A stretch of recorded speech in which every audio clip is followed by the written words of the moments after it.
عتقائك من النار برحمتك يا أرحم الراحمين. May Allah make us to reach the Ramadan, inshallah, inshallah, inshallah. Okay, let's start. Today our topic is qualities that Allah hates. So we'll see what are those qualities. Last time we did the qualities that Allah likes, right? And if we abide by those, Allah will send us to Jannatul Firdaus al-A'la, inshallah. So qualities that Allah hates, inshallah. Alhamdulillahi allazi nahmaduhu wa nusalli ala rasulihil kareem. Assalamu alaikum wa rahmatullahi wa barakatuhu. Alhamdulillahi allazi nahmaduhu wa nusalli ala rasulihil kareem. Amma ba'd, fa'audhu billahi minash shaitani rajim. Bismillahir rahmanir rahim. Say with me all together. I know you all are on mute, but you still say Rabbi shrah li sadri wa yassir li amri wahlul 'uqdatam min lisani yafqahu qawli rabbi zidni ilma. Allahumma faqihna fid din. Allahumma anfa'na bima 'allamtana wa'allimna ma yanfa'una wazidna ilma. Ameen ya rabbal alameen. So last time we did the deeds which Allah likes. Okay, so the last one was Allah likes making dua. So we do this one and then we start our today's topic. Allah loves to be asked and He encourages that in all things He is angry with the one who does not ask of Him, and He encourages His slaves to ask Him. Allah says, interpretation of the meaning, Surah Al-Ghafir, ayah number 60, and your Lord said, invoke me, that is believe in my oneness, Islamic monotheism, and ask me for anything.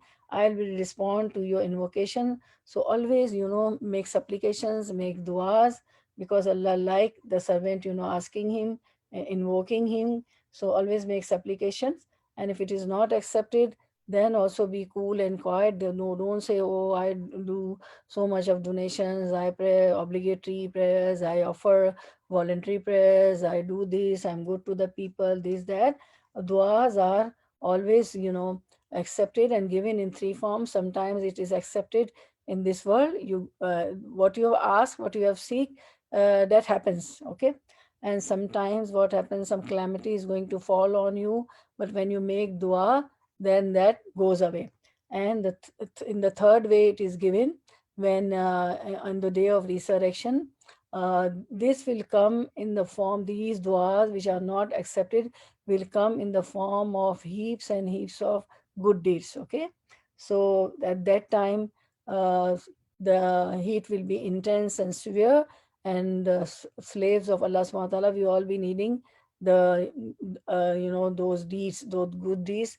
So dua will be there. So never say my duas are not being accepted. So, and when the people will see the duas which were not accepted, they will find there heaps and heaps of goodies. So they will say, oh, alas, none of my dua would have been accepted, right? So dua is very important in Islam, so much so that Prophet ﷺ said, dua is worship. Dua is also a worship. Dua is muqul ibadah.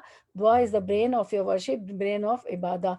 The dua is muqul ibadah is a hadith, the interpretation of the meaning that dua is the brain of ibadah, the mind of ibadah. If your brain fails, if your brain is not working, you are helpless, you can't do anything, you are bedridden, you don't get the signals, right? So dua is as important as the brain. So today our topic is the qualities that Allah hates and dislikes, right? Everybody knows what is hating and what is disliking. So israf, extravagance.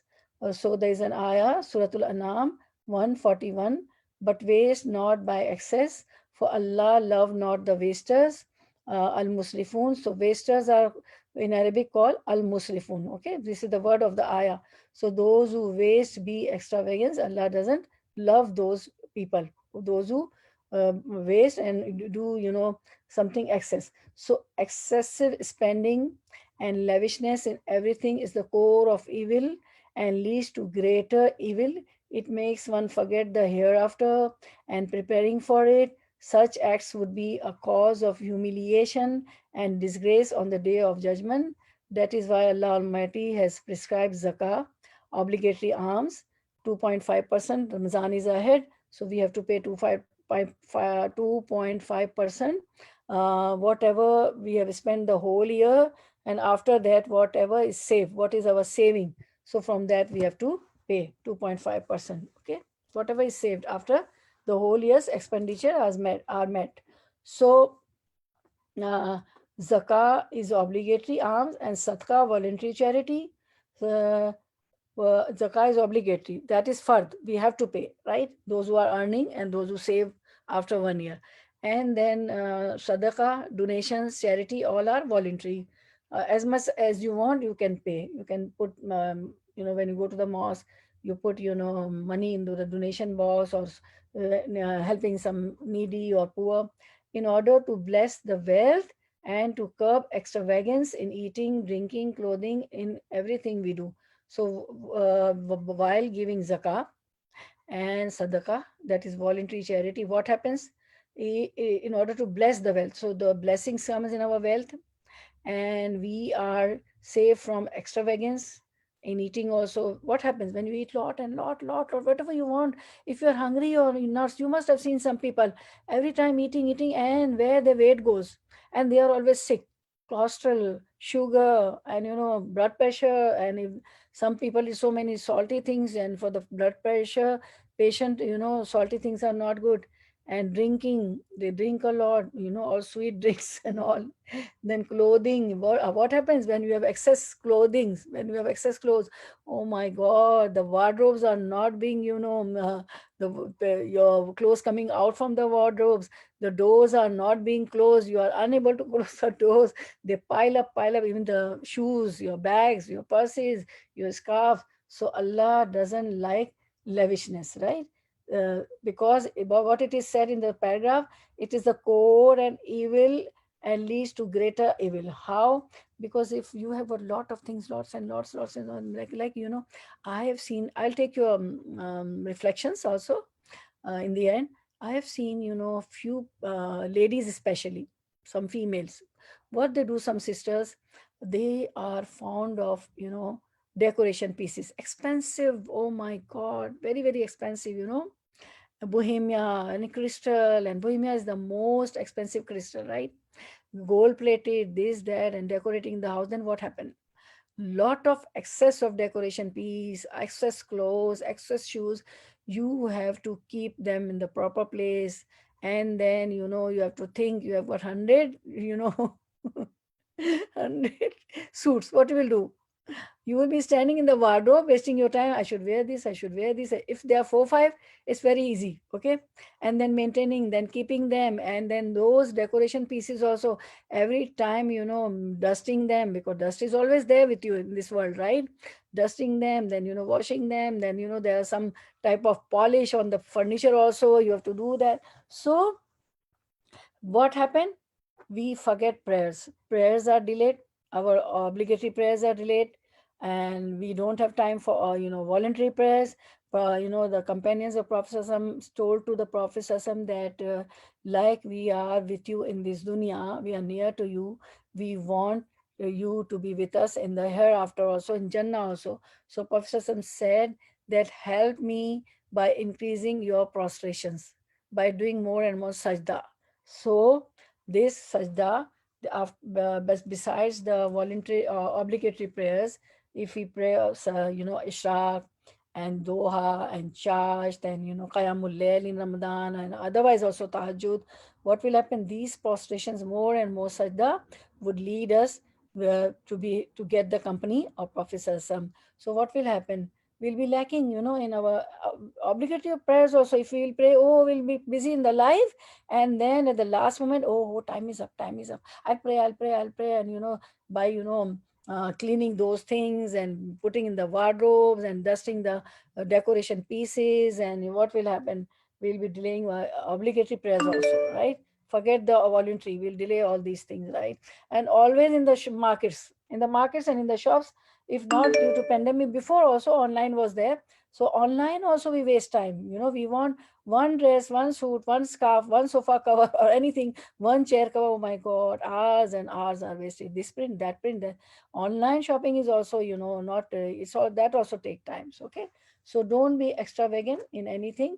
Okay. This is what, because, but now see the ayah again, but waste not by excess, for Allah love not the wasters.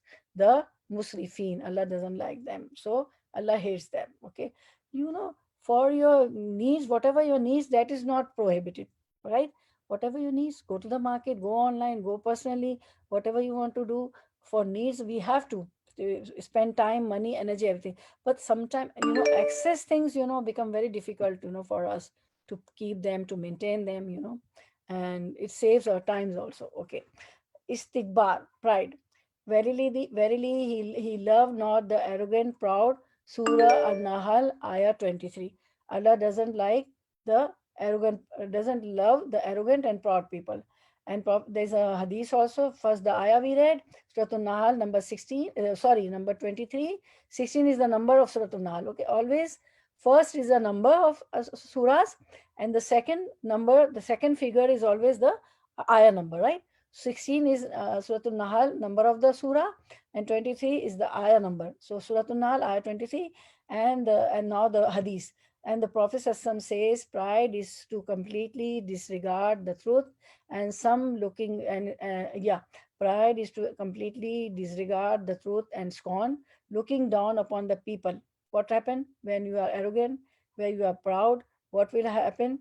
That you will disregard the truth. Batarul haq wa ghamtun nas. Batarul haq means that you completely disregard the truth. This book, this salah, these prayers, you will disregard. And ghamtun nas. Ghamtun nas means that looking down upon the people, you will always think you are high and people are down when the person is arrogant. Okay.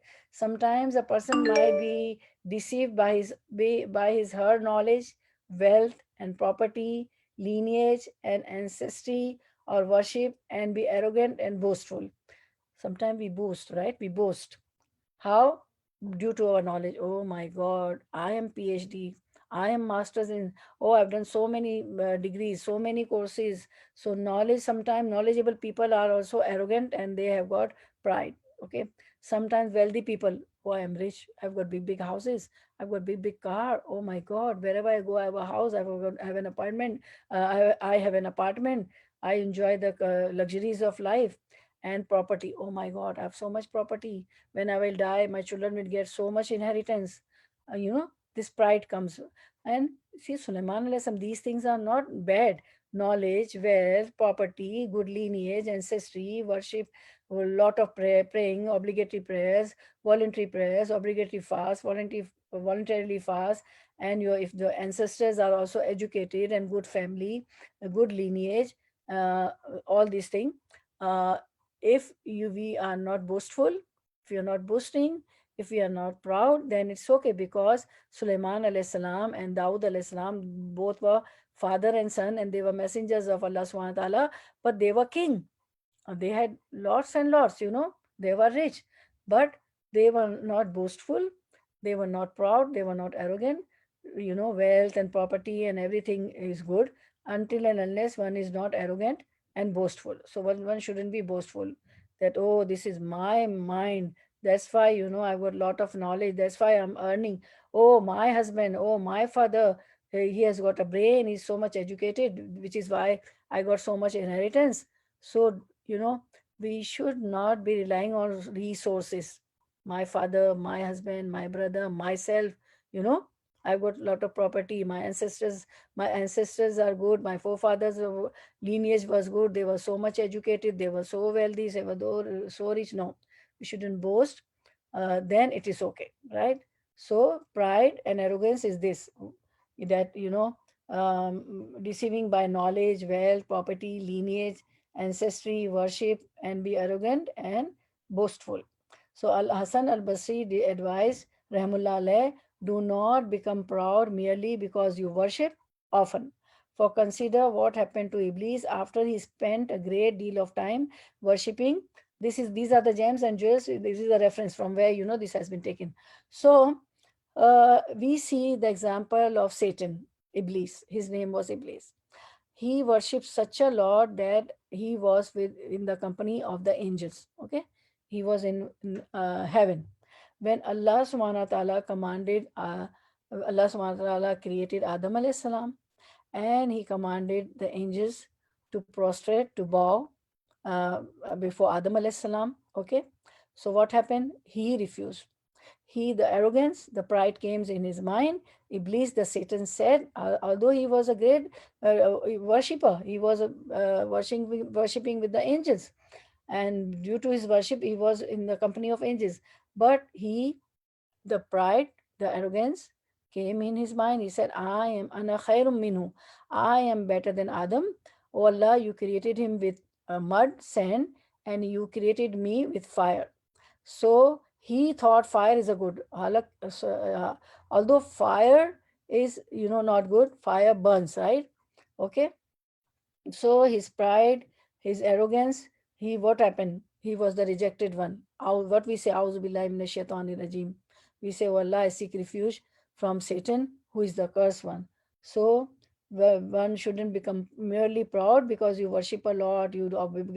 Besides the obligatory prayers, one is offering the voluntary prayers, the voluntary fasting besides Ramzan, or your parents or your ancestors. Oh, they were good, they will take me to Jannah. No proud of anybody. Your own deeds is going to take you to Jannah. Okay.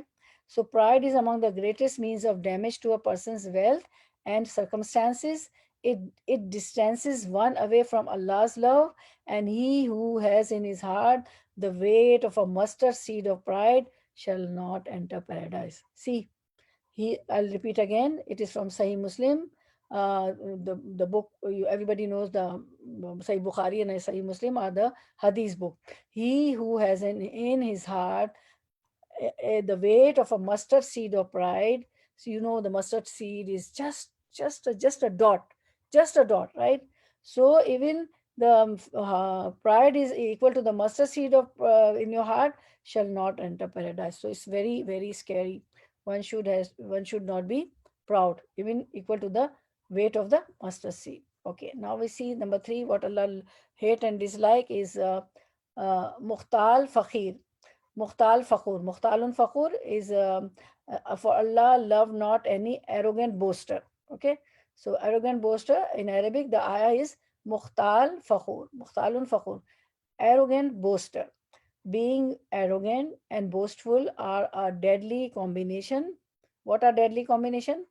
Being arrogant, proud also, and boastful are deadly combination, because knowledge, wealth, and noble lineage should be taken as gift from Allah, Almighty Allah, and one should be humble and grateful for them rather than make them a means of pride and oppression.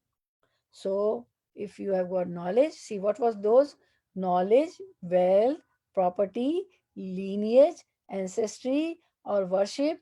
So, these all things should be considered as a gift from Allah subhanahu wa ta'ala, and one should be humble and grateful. So now say with me the dua to be grateful to Allah subhanahu wa ta'ala. Subhanallahi wa bihamdihi wa adada khalqihi wa rida nafsihi wa zinata arshihi wa midada kalimati. So we should be grateful for that rather than, being boastful and being proud and being oppressive. So, okay. So servants of Allah cannot be true to themselves as long as they what they do, as long as they yeah, flattering themselves, walking in an arrogant manner, and looking down on people who are inferior to them, and not mix with them. The one who is arrogant in this world be disgraced on the day of judgment. Prophet Sassam said, the hadith at Tirmizi, the arrogant will be gathered on the day of judgment in the form of small ants. Humiliation will surround them from everywhere. So those who are arrogant, what will happen? They will come on the day of judgment in the form of small ants. And what happened? We walk on the ants. We don't even see the ants. We don't even realize. No, we don't even give importance to the ants. And when we walk, we don't know we are killing them. We are walking on them. It happens. Okay. So See the second para, the servants of Allah cannot be true to themselves. If you want to be true with yourself, first be true with truth, true with yourself, then be true with Allah subhanahu wa ta'ala, then true with the people, okay, your relatives, your siblings, your parents, your friends, your co-workers, everybody, okay, all the be true with all the human beings. So servants of Allah cannot be true themselves as they are flattering themselves. We flatter, oh, I am this, I am that. And sometimes friends also flatter, oh, you are very good, you are very knowledgeable, oh my god, I'm learning a lot from you, this that. Although in the heart they are not happy with you, but they will flatter. So one should not flatter ourselves also, and herself or himself also, and don't flatter much others also. And they are flattering themselves, walking in an arrogant manner. They walk also, you must have seen how they walk, oh my god, arrogance. You see them while walking, when they walk you feel the arrogance in them, how they walk. So walking in an arrogant manner, don't walk in an arrogant manner that I'm this, I'm that. And looking down on the people, don't ever look people down, okay. Don't think somebody is less than you. You never know how much taqwa he or she has in her heart, how much Allah conscious he or she is, how much he or she fears Allah subhanahu wa ta'ala. We never know. Allah knows the best. Although they are inferior, they have not money, they are not privileged people, we don't know, but they have got taqwa. Allah loves them, they love Allah, and they don't have much knowledge, they don't have money, no good houses, no good clothes. So never feel them inferior, and not mix. And what happens? The arrogant people, what they do, they don't mix with the people, those who are inferior to them, meaning they are poor, they are not well educated, they have no good houses. Even I've seen, some sisters, what they do, they go to some party, okay, some occasion, they are invited. When they come back, they say, oh, their criteria is they are so materialistic. You must have also have experience.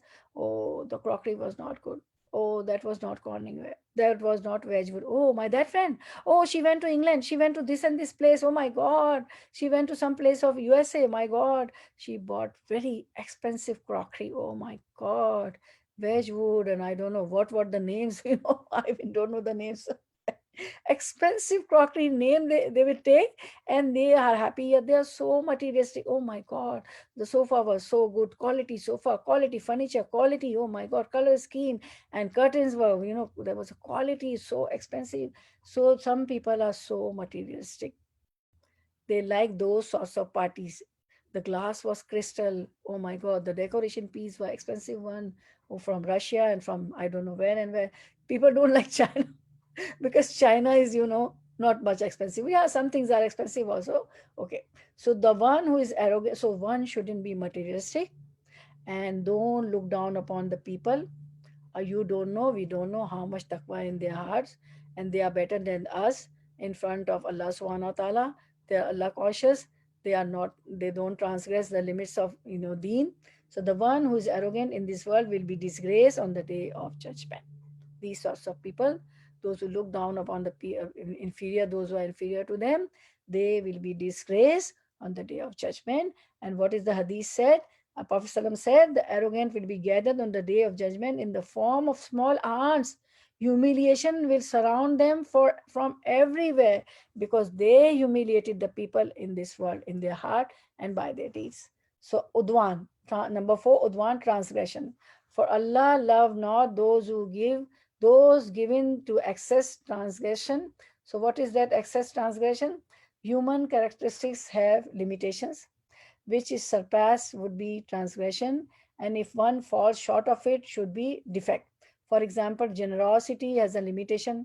When surpassed, is become extravagance. You are so generous that you give everything away, and then you are left, you are begging. Okay, so it shouldn't be that. This deen is balance. Okay, this is atadal, balance. So you should be balanced.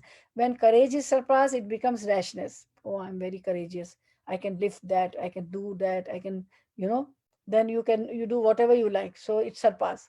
When ibadah, worship is surpassed, one falls into the risk of adopting bidah. what happens? That you're worshipping, then you said, I'll beside obligatory prayers, I'll offer the voluntary prayers, and then praying, and if you are surprised, what you do bidah.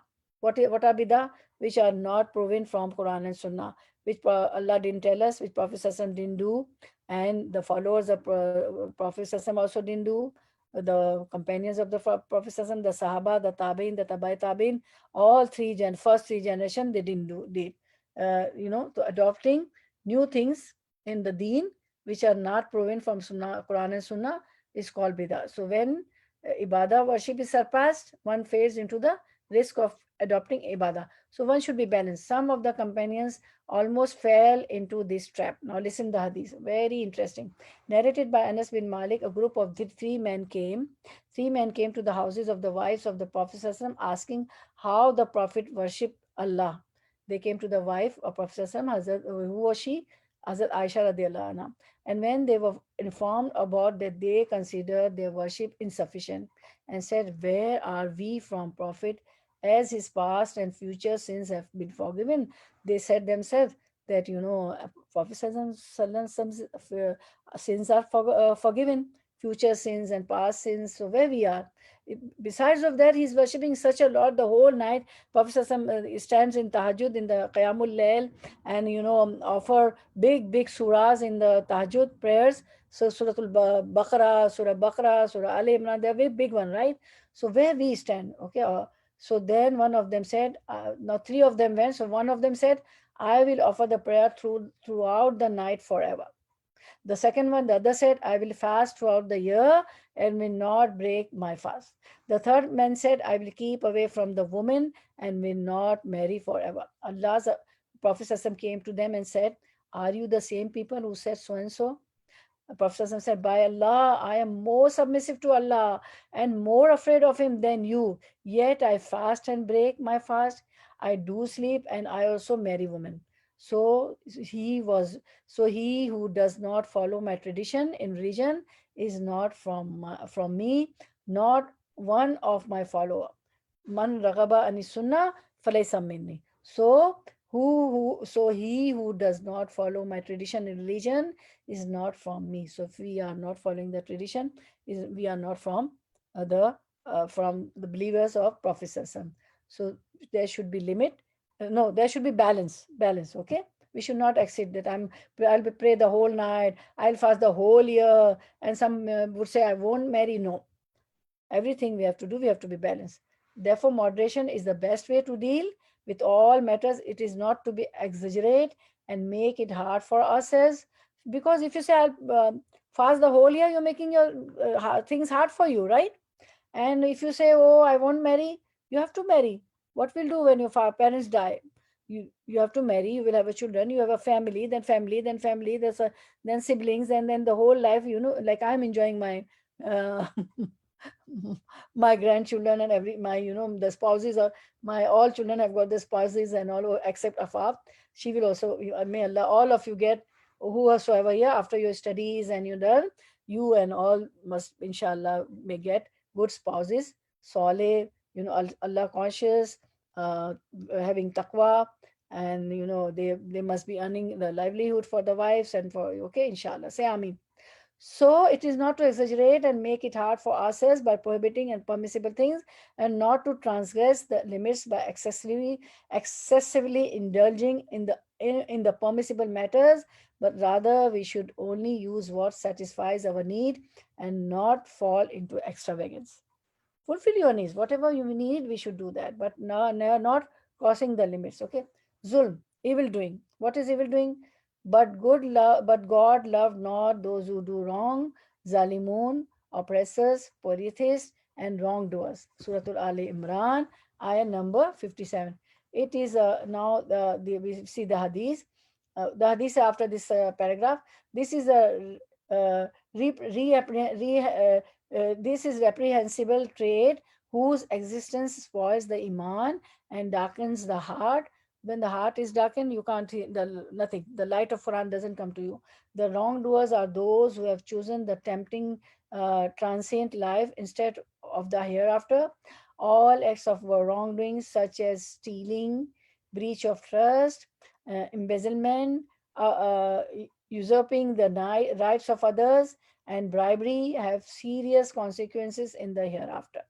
So wrongdoers are those who was choosing tempting transient life instead of the hereafter. They go after their life, after this life, the beauty of this life.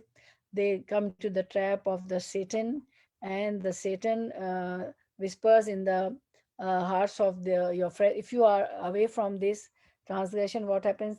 Then Satan is always after you. If you are good, he would whispers in the hearts of your friends. Then your friends will come to you. They will be human Satans. They will come to you and tell you, do this, do this. So we shouldn't be materialistic. We shouldn't be after the life. We should be focusing on the life hereafter, that whatever I am doing in this life, is it correct? Is according to Quran and Sunnah? Is it going to take me to the hellfire or to Jannah? So all acts of wrongdoing, such as stealing, those who steal, in Saudi Arabia and in Quran, um, if the thief has stolen the big things, what happens? The hands are cut. Everybody knows that. So in Saudi Arabia, you won't find much thief. There's calm over there, because they are following the Sunnah. Okay. That doesn't mean that somebody come and steal your book from your house, some lipstick. On that, the hands are not cut. There are some things which limits which are in the Quran and in the Hadith. So breach of trust, and breach of trust is the quality of the hypocrites. They breach trust, and they speak lies, and they do fasad on the earth. Okay. And what they do, usurping the rights of others. The rights and duties goes together. Always give the rights of others, your parents' rights, your siblings' rights, your neighbors' rights. And this religion is such, Islam is such a religion that you have the rights for the people with whom you are traveling also, right? Which is why we see in the bus and in the train, would you give this seat to the elderly and the sick people? You must have read, okay? And bribery. Bribery is, everybody knows, that's if you have some influential people in your family or in your friends. Now you have got some work to be done, right, in some department. And you feel that it will take time, and you have to stand in a queue, and uh, and it is difficult for you. So you say to that influential people that I'll give you $50, $100. You pay them bribery and you get the work done. I'm sitting at home and you send me. I'll take out the photo stand and scan it and send it. So this is bribery, okay? For some work, some job, giving something to somebody. So have serious consequences in the hereafter. All these things will have a serious consequences in the hereafter. In a hadith, Abu Dhar reported that Allah, Prophet Sallallahu says that Allah, the exalted and glorious, said, my servants, I have made oppression unlawful for me and unlawful for you. So do not commit oppression against one another. So we don't have to commit oppression. Now, number 6 is khayana, treachery. For Allah love not treacherous. Surah Al-Anfal, Ayah 58. The treacherous one is two-faced and inconsistent in words and deeds. Acts of treachery lead to betrayal, disloyalty, perfidy, deception, and hypocrisy, which in turn soil the iman. So now we have to avoid these things. These are all the qualities of hypocrisy, right? Inconsistent in words and deeds. Whenever a hypocrite is angry, he would use the foul language. He will even abuse. Okay. Acts of treachery lead to betrayal. They are treacherous also, the hypocrites. Okay. And they are disloyal also. They used to sit in the gathering of Prophet Sallallahu, and they said la ilaha illallah with the tongue, but from the heart they had no iman in their hearts. And they used to disclose what plannings whatever they hear in the gathering of Muslims, they used to disclose to the enemies of Islam, right, that this is going to happen. And this was said in the gathering, and they used to mock. Okay. And this is all deception, the deception of life. So this is the hypocrisy. So can anybody tell me the 4 traits of hypocrisy? Come on, anybody, unmute and tell me what are the 4 traits of hypocrisy. Come on, please. 1 point each, or 4 points. One Student can say, come on. Yes, please. One of them was telling lies and backbiting. Yes. Two of those are two: backbiting, telling lies, breaching promises is the third one. Yes. Jazakallah And khair. I Yes, forgot the yes. last one. Yeah, carry on. Yeah. Yeah. وَإِذَا حَدَّثَ كَذَبَ جَزَاكَ khair, mashallah, you are correct. Whenever they talk, they lie. Okay. وَإِذَا تُمِنَا khana, when they are treacherous. Whenever something is kept to them, given to them, they do خيانت. When some perfume is given to them, that give to you are going to your homeland, to your country, give to my friend or my mother, they would just spray it on their hands, on their clothes, and they use it, and then they give, and they do khayana, and then treachery. And when some promise, they don't keep promise also, they breach the promise also. And when they are angry, they use foul language, and they even abuse. Okay. Okay. Ifsad, mischief making. And Allah love not those who do mischief. Surah Al-Ma'idah, Ayah 64, this is the comprehensive term which includes great crimes, sins, oppression, carrying false tales, hypocrisy, tyranny, and all kinds of mischief. All these acts are despicable and stain the iman. You know the stain? When the stain comes on your cloth, what you do? You wash it. You buy some stain or stain cleaner. Okay, so use that. So it stain your iman. You put the stain on your iman, like we read all these crimes. Crimes is killing and stealing, and big crimes. There are small crimes, big crimes, and then sins, all types of sins which is prohibited in Quran. Then oppression, carrying false tales, telling lies, and the liars, with Allah said, for them is azabun alim, painful punishment. Painful. You have a headache, you take some pills, right? Tylenol, I think it goes away in 15 minutes or 20 minutes or in an hour. But azabun alim is such a pain, it never goes away. They will have a painful punishment in the hereafter, because they are false, they are telling lies, they are carrying for false tales. And you must have heard, just to enjoy, just to mock, just to create some interest in the gathering, they start false tales. And what happens sometimes by these false tales, chaos is created, and some child, they learn something wrong from those. What is false? False is all false. False is not correct. So hypocrisy, tyranny, those who are zalim, those who zulm, they take the land, somebody's land. If they are sharing some business, they don't give the equal profit. Sometimes there are in the business, some members are active, some are passive. They just give them money and they don't work, and they give you money to work, right? And you don't give to them their equal share. To the sleeping partner, you are the active partner, and the deal is done that I'll get less 30%, you take 70%.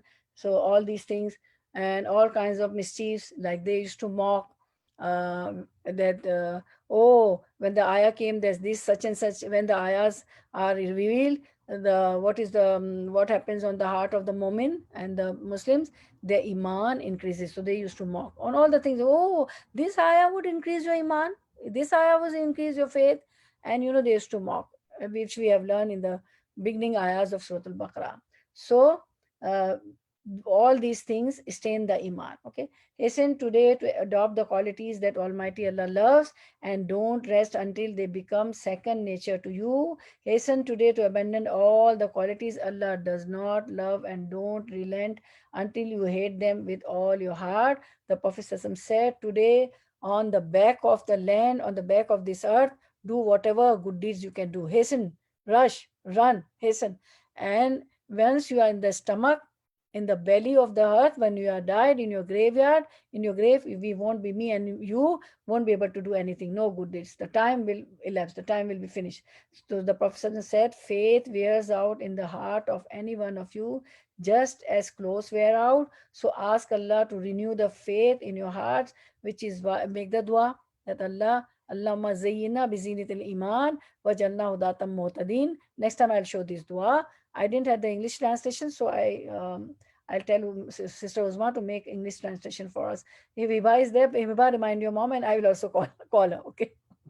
We have Urdu translation. Allah, say with me, Allahumma zayyidna bizinatil iman wajalna hudatam muhtadin. So always make dua to renew the faith in your hearts, because the faith wear out. Okay, and go to these gathering, wherever there are gathering, these halakas, Quran and Sunnah, and this way the iman is renewed. Therefore, the key is supplication, resorting to Allah, and sincere desire to please Him, followed by action. So we say, "O Allah, make iman beloved to us and beautify it in our hearts." So the translation is there.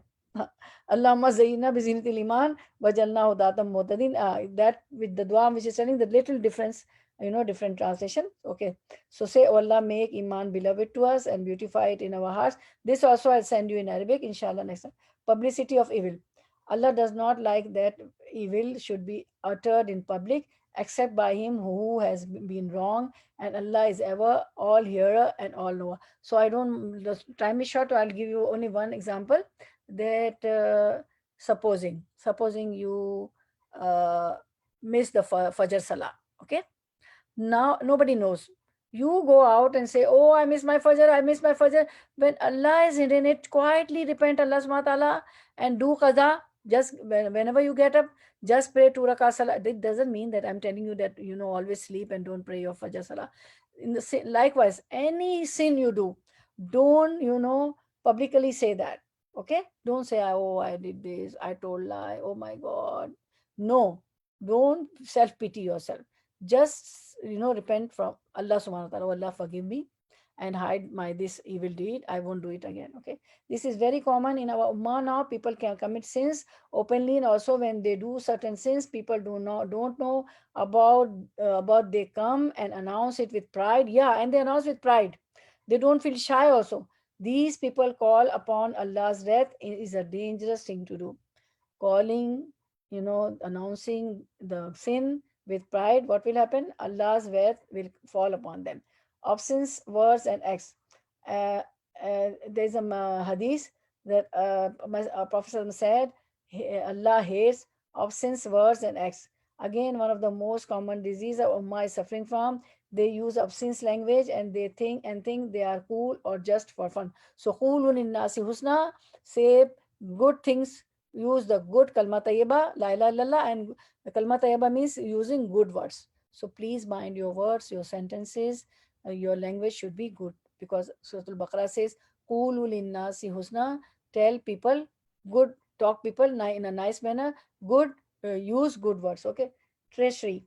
Verily Allah likes not any treacherous, ingrate to Allah, those who disobey Allah but obey Satan. So when you are treacherous, what happened? You are obeying Satan, because treachery is one of the signs of hypocrites, right? Treachery, breaching the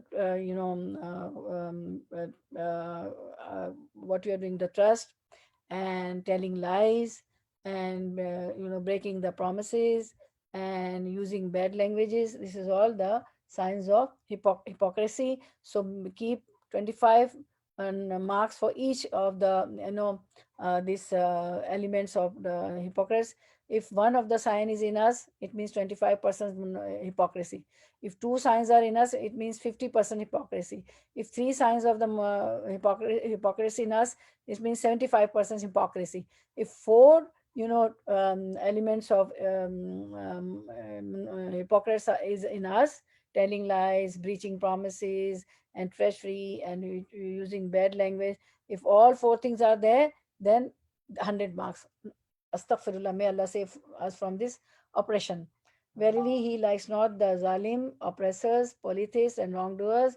There was physical oppression on Sahaba Karam, on companions of the Prophet ﷺ, and once they kept the abdomen while of an animal on Prophet ﷺ's back. When Prophet ﷺ was in sajda, he was prostrating, and there was great oppression. And then some of the companions, the mushrikeen of Makkah, the polytheists, what they used to do, they used to drag the companions, those who embrace Islam, on the floor, on the ground, on the earth, in when the sun was, the heat was intense, and it was the hot land in summer, so much so that their skin used to come out and the flesh was sown. one could see their flesh. So much oppression, astaghfirullah, and they did sabr, and they were so patient. So their levels are high. Allah said, radiyallahu anhu wa radu anhu, Allah is pleased with them, and they are pleased with Allah because their sacrifice is great. Now, corruption. And Allah likes not mischief. What they said, oh, we are doing Islam. What hypocrites said in the beginning of Surah Al-Baqarah, we are doing Islam, we are not doing corruption, we are correcting things, we don't do corruption, although they used to do corruption on earth. Betrayal. Verily, Allah does not like anyone who is a betrayer, a sinner. So one should not betray, one shouldn't be sinner. Number 14, exultance for worldly desires. Verily, Allah likes not those who exult with riches, being ungrateful to Allah subhanahu wa ta'ala. And so this is the ayah number 28 and verse number 76. We see it is verse number 76. So the remedy for all these diseases is the love of Allah Almighty, His Messenger, and the pleasure of the hereafter. So these are the remedies. Allah's love has many fruits and positive consequences. Namely, Allah gives whoever loves contentment and satisfaction, and this is one of the grace of Allah in this world. Allah's Messenger said, if Allah loves someone, He calls Jibreel, the angel, and says, what He says to the angels? He says to the angels, and calls the other angel and says, I love so and so, so you love him. Jibreel loves him and calls the other angels in the heaven to love that person. They love him, then his love will made upon earth, and he becomes loved. If Allah hates someone, He calls Jibreel and says, I hate so and so, and you hate him. Jibreel hates him and calls the angels in the heaven and say, Allah hates so and so, so you all hate him. They all hate him, and his hatred is made upon earth, and he becomes hatred in the world. So don't run after the people. Try to seek Allah's love. Then Allah will tell Jibreel by good deeds, by following Quran and Sunnah. Then what will happen? Allah will say, oh Jibreel, I love so and so person, and Jibreel also will love him. Then Jibreel will announce in the heavens, and all the angels will love that person, okay? And he will become, the people on the earth also will love him or her. So try to, don't run after the people, just give their rights, but always do istighfar and tasbih, subhanallah, alhamdulillah, Allahu Akbar, remembrance of Allah, and pass your life according to Quran and Sunnah. So Allah Himself will put your love in the hearts of your siblings, your parents, your people, your friends. This is very powerful hadith. Okay, now we have got few minutes. Okay, I'll tell you the meaning of exultant. Okay, there was a word, verily exultance for worldly desire. So the performance of so exultant describes an excitement that's a combination of pride, happiness, and triumph. The word exultant comes from the Latin exceler, to leap up. It means to leap up, and it is the combination of pride, happiness, and triumph. Okay, exultant. So we should avoid this also, and we read the hadith also. Okay, now I want to tell you ayah of tranquility. So okay, that is called in Arabic ayatul sakina, and this you read in Surah Al-Baqarah, ayah number 248. Okay, and this you will read in Surah Al-Baqarah ayah 248. Sakina is tranquility, is mentioned in 6 places in the Quran, and these ayahs are called ayatul sakina, ayah of tranquility. The meaning of sakina is peace and tranquility. So it is 6 times in the Quran. Number 1 in Surah Al-Baqarah, ayah number 248. You can take the screenshot. And 2 times in Surah At-Tawbah, verse number 26 and 40. And so these are 5 ayah. Then 3 times in Surah Al-Fath, verses number 4, 18, and 26. So these are called ayatul sakina at 6 places in the Quran. I've given the reference.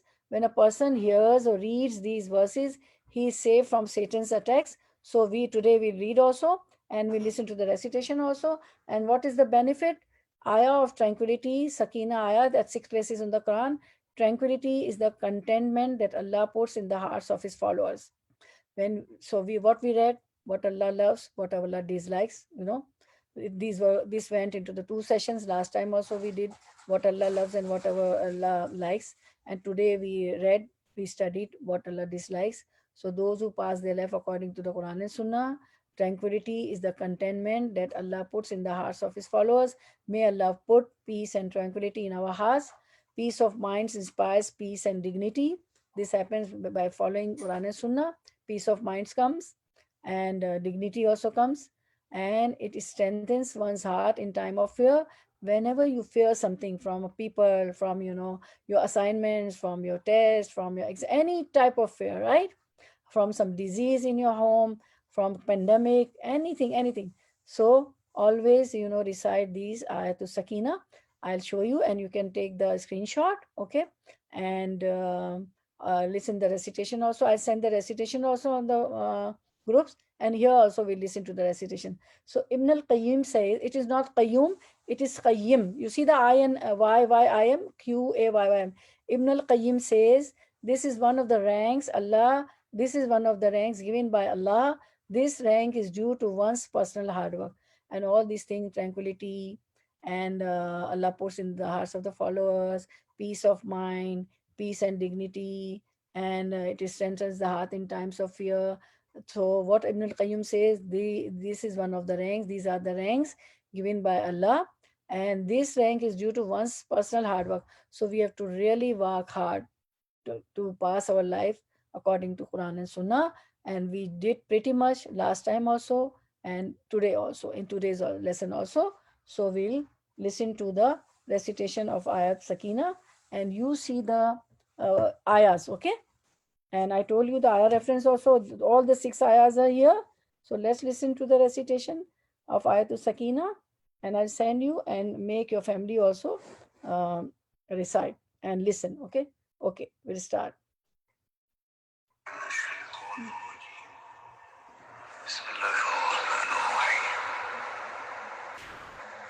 فقال لهم نبيهم إن آية ملكه أن يأتيكم التابوت فيه سكينة من ربكم وبقية مما ترك آل موسى وآل هارون تحمله الملائكة إن في ذلك لآية لكم إن كنتم مؤمنين ثم أنزل الله سكينته على رسوله وعلى المؤمنين وأنزل جنودا لم تروها وعذب الذين كفروا وذلك جزاء الكافرين إلا تنصروا فقد نصره الله إذ أخرجه الذين كفروا ثاني اثنين إذ هما في الغار إذ يقول لصاحبه لا تحزن إن الله معنا فأنزل الله سكينته عليه وأيده بجنود لم تروها وجعل كلمة الذين كفروا السفلى وكلمة الله هي العليا والله عزيز حكيم هو الذي أنزل السكينة في قلوب المؤمنين ليزدادوا إيمانا مع إيمانهم ولله جنود السماوات والأرض وكان الله عليما حكيما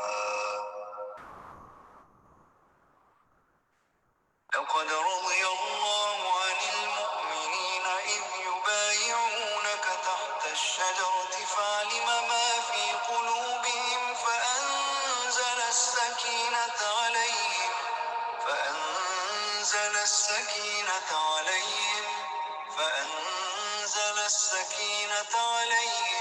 فأنزل السكينة عليهم وأثابهم فتحا قريبا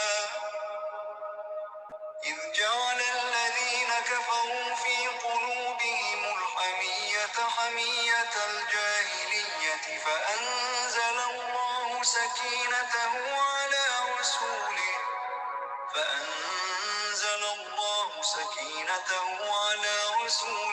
وعلى المؤمنين وألزمهم كلمة التقوى وكانوا أحق بها وأهلها وكان الله بكل شيء عليما. I hope you have taken all the screenshots, okay? And this is the translation. If your screenshots are not clear, just message me. I'll send you a post on the WhatsApp, okay? Inshallah. So we'll conclude here. May Allah make us among those who will reside into the paradise, the eternal abode. And may Allah show us the straight path, make us walk on the straight path, and make us steadfast on the straight path. Say everybody with me, Ihdina Siratul Mustaqim, Ihdina Siratul Mustaqim, Ihdina Siratul Mustaqim. Ameen Ya Rabbal Alameen. Barakallah fi ilmik wa amalik wa rizqukum wa awqatukum wa ahlukum wa malakum. May Allah increase you and me in your knowledge, in your deeds, in your race, sustenance, in your time, in your family, in your property. Assalamu alaikum wa rahmatullahi wa barakatuhu. Wa akhiru da'wana anil hamdulillahi rabbil alameen. Subhanakallahumma wa bihamdika nashhadu an la ilaha illa anta nastaghfiruka wa natubu ilayk. Jazakallahu khairan kasiran kasira. ربنا تقبل منا إنك أنت السميع العليم وتب علينا إنك أنت التواب الرحيم. Oh Lord, accept this from us. Indeed, you are the hearing, the knowing. Okay, Jazakallah khairan kasiran kasira. Assalamu alaikum wa rahmatullahi wa barakatuh. Okay, I would love to take your reflections. Come on, one by one. Come on, start. Who will be the first one? Today's Walaikum salam wa rahmatullahi wa barakatuh. Yes, please go ahead. I think I like today's lesson as like equally